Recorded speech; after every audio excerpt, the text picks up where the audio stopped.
नमस्कार दोस्तों, हाल चाल भोजपुरी में आप सभी का एक बार फिर से स्वागत है।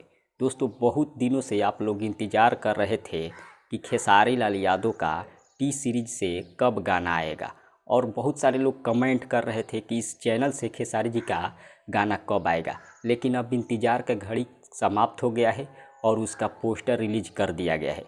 जी हाँ, टी सीरीज से जो गाना आएगा उसका पोस्टर रिलीज कर दिया गया है और गाना का बोल है कमरिया कोको कोला। जी हाँ, कमरिया कोको कोला गाना का बोल है और इस गाने को मंटू यादव जी लिखे हैं। विनय विनायक जी का म्यूजिक है, जो कि टी सीरीज के मेन चैनल से इसे रिलीज किया जाएगा, जो कि दुनिया का सबसे बड़ा चैनल है टी सीरीज।